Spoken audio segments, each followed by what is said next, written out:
I was about to say good afternoon and good evening combined. Hey, I'll tell you what, we're doing a little bit of the best of both worlds today because it is afternoon as I record this, but it's evening when you see it because if it's 7 o'clock, it's Monday night and it's House District 68. It's got to be time for campaign chat. My name's Michael Ross. I'm the Democratic nominee for State House of Representatives District 68 in Oklahoma. And this is still the only weekly live streamed program with a candidate or representative or anybody from District 68 discussing issues in the legislature, issues in the race for this seat. So we're recording early today because a little peek behind the curtain for you here.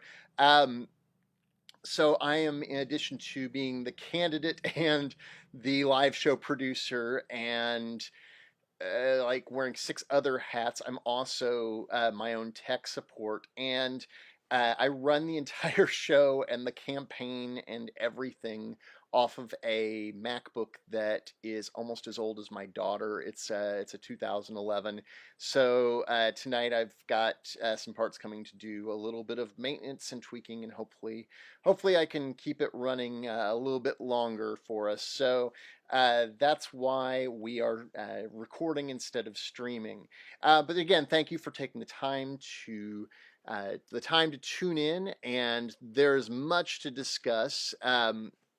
As you may or may not be aware, the legislature has effectively shut down shop for the year, although they have not officially declared it the end of session yet. That will come here in the next few days.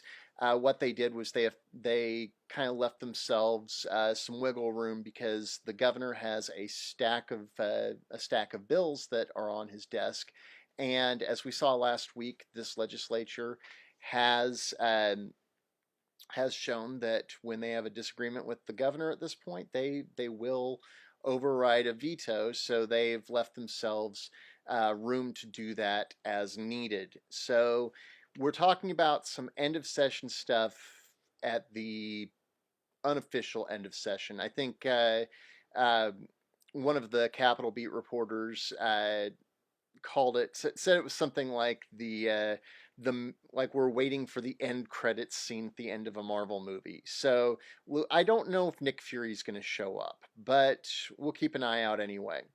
So tonight, rather than do kind of a full breakdown of everything, I've got 3 bills that were voted on and that kind of made the news in the last week that I wanted to call to your attention because they do draw a stark difference between our current representative, my opponent, and me. And I hope that they will kind of help you see how we differ and how our approaches and priorities differ.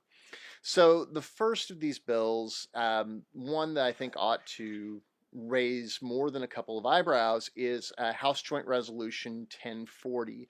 1040 is effectively the House like shutting down a rule that was put in place by the state health department regarding making sure people have information before they make a decision on whether or not they're going to opt out of a vaccination. This is especially timely given that we are in the middle of a pandemic. And look, vaccinations save lives. Okay, point blank. Um, I am a firm believer in tested and proven science bettering the lives of everybody. Um, we have never opted out of a vaccination for our daughter or for my wife or I. Um, I would call it to your attention that a lot of the anti-vaccination movement was tied to dubious science that was eventually discredited regarding the possibility that vaccinations may cause autism.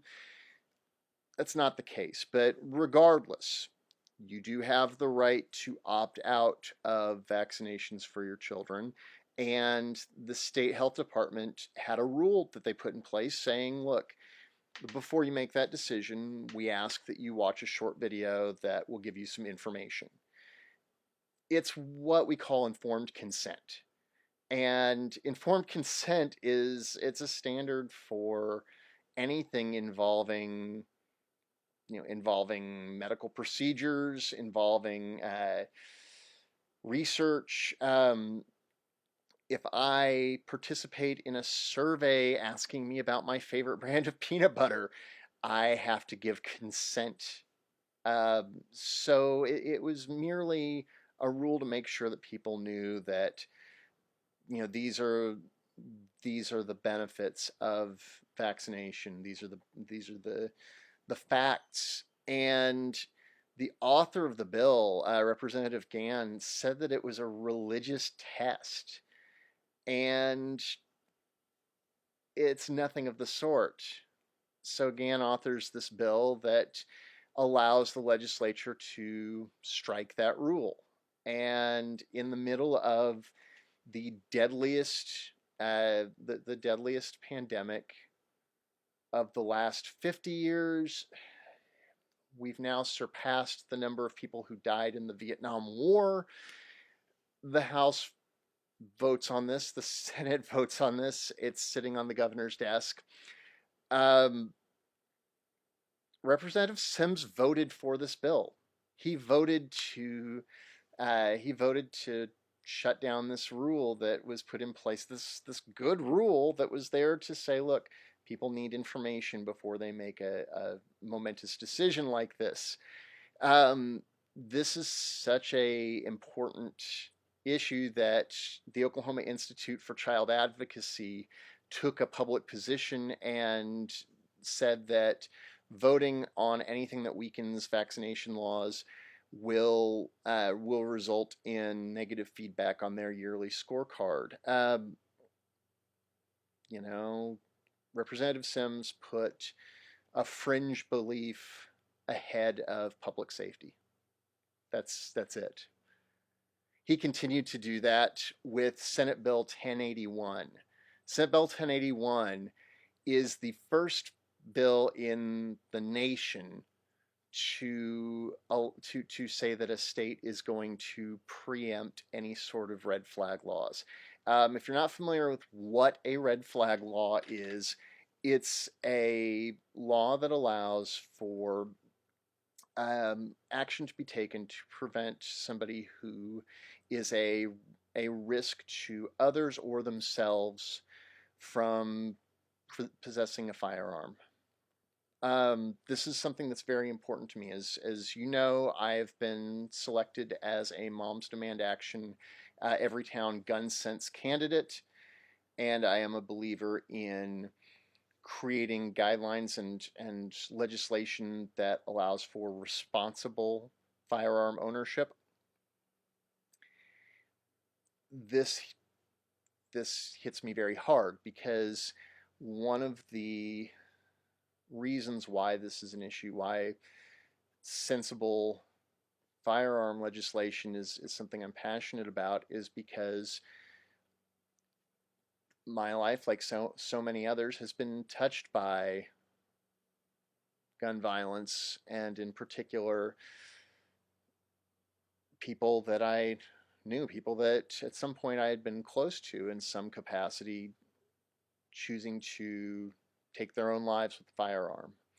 Um, I can't say for certain what would have happened, but I can only speculate that if a red flag law had been in place a few years back, my friend who played bass in my band, the best musician in the band, honestly, like, he was an incredible musician and a very kind person and good person, highly intelligent and funny. We stayed up watching, Christopher Guest movies. This is Spinal Tap and things like that. A red flag law might have kept him alive. I think about a former student who, I'm not going to lie, he was a challenging individual, was a young man who had a hard road ahead of him, but he was my student, and I cared about him, and I did everything I could to help him succeed in the venue of high school.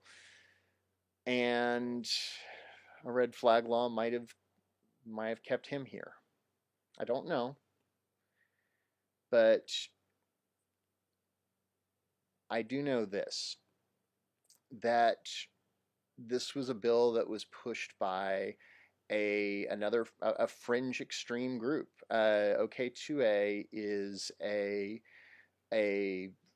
very fringe gun organization who have made a lot of noise in the last few years, and their activist of the year a couple of years ago managed to go get himself arrested for bringing firearms into places selling alcohol, and videotaped himself carrying a firearm into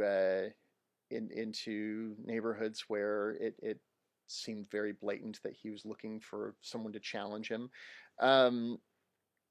That organization championed this bill and lobbied for it. This also prevents municipalities from passing ordinances that would create red flag laws. If the city of Tulsa wanted to take a stand on hopefully ending or curbing the senseless loss of life uh, brought on by individuals who need help taking that option, the city of Tulsa couldn't do that now if this is signed into law. It has not been signed. It is sitting on the governor's desk. But again, Representative Sims voted yes for this. He supported this law that preempts any sort of red flag legislation. Finally, a bill that got a lot of attention this week, and I will admit got me pretty fired up when I saw the proposed changes to it, is House Bill 3996. This bill got a lot of attention because at the last minute, it changed authorship. The Senate author changed from Senator Rader to Senator Roger Thompson, who attempted to insert language into it that would allow legislators to use their campaign funds as effectively personal slush funds. Thompson caught a lot of heat for it, as he should have, and the next day backpedaled heavily and said, no, we're striking all of that. That was meant as a conversation starter. I don't know what conversation he wanted started, but my hope is that people are paying at least a little bit more attention as to what goes on involving candidates' pocketbooks. The thing is that this bill, in its original form, in the form that the Senate ended up voting on, without Thompson's amendatory language, the title and the short definition for it all talks about state officials using social media. Buried in the bill is language that allows it basically unleashes political action committees to transfer funds between each other, regardless of what the stated purpose of the committee is.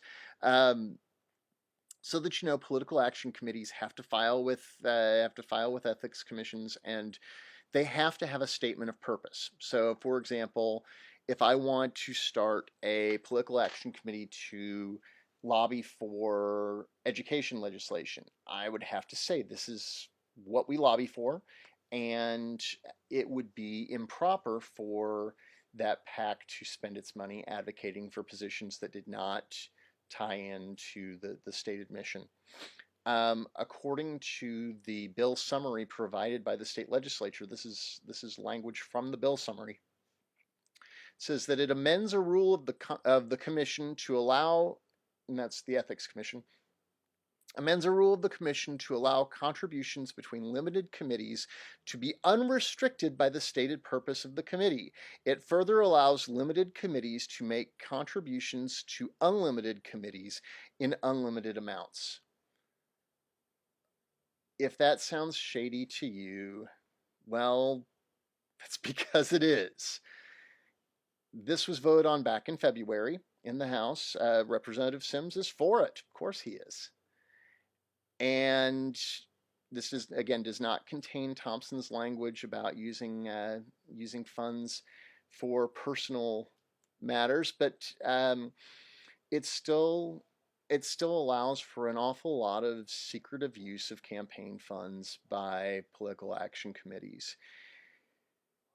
These committees are limited in how much, legally they're limited in how much they can give to a candidate, but if, let's say, a PAC topped out their contributions to a candidate, but another PAC had not, and if PAC A funneled money over to PAC B with the intent of sending that to the candidate, that would now be legal. So this doesn't take effect until November 1st. It was not listed as an emergency bill, but the fact that these votes exist and the fact that our representative is on record supporting these positions and others should tell you a lot about what his priorities are and who he works for. It says something to me that if you look back through anything he makes widely available to the public, he loves to post on his Facebook page about things like he loves the Oklahoma Aquarium. Great. He posted something telling people to patronize his wife's real estate office, which I don't know, that doesn't seem real kosher to me. But he does not tell you about his votes unless it's something harmless, unless it's something not controversial. So he carried a bill to make it so that snow cone stands can stay open year round. Well, nobody doesn't like snow cones unless you've run a snow cone stand, which I have, and kind of hit my maximum threshold for snow cone syrup. But when it's a hard issue, when it's something that impacts our lives significantly,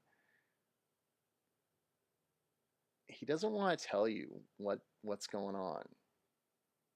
Part of representation, part of being a public servant is not just sharing the fun, fluff, easy stuff. It's being willing to talk to constituents the way that we're talking now.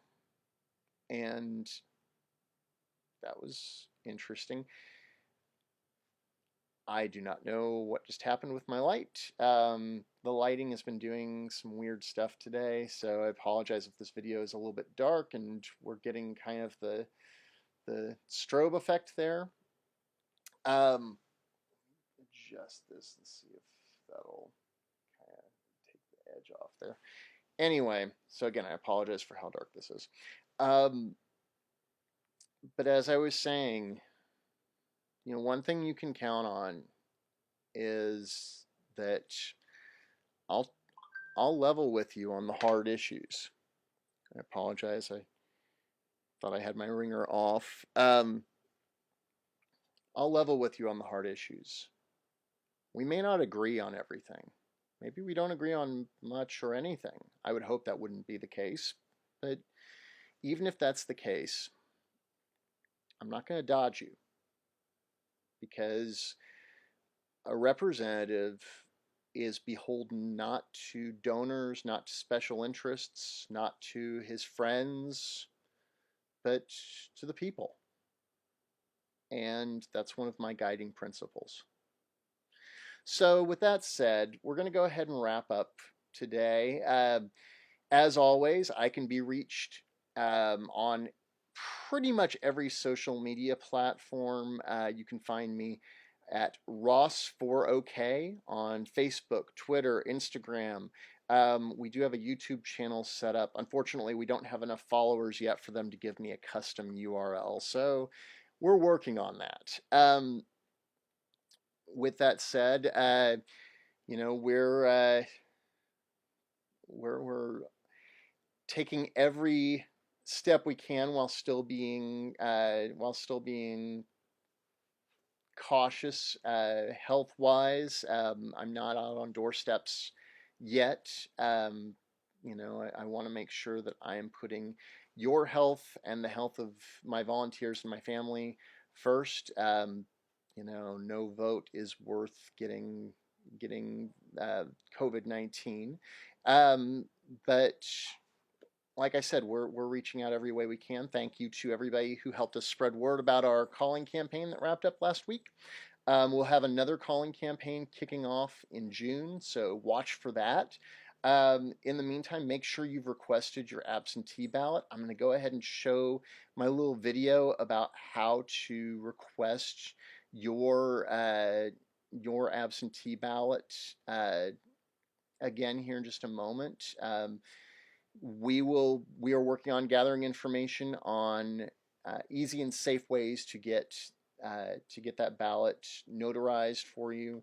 Remember, June 30th is the primary and the vote on State Question 802. I support 802 and have done so all along. I think that Medicaid expansion is a major win for Oklahoma. So do keep that in mind. With all that said, I hope you have a wonderful, safe, healthy week. Get out and enjoy the sunshine in a safe manner. Today, my daughter and I went out and worked in the yard for a little while, and it was pretty great. And yeah, be well, and I will see you down the road. Have a wonderful week.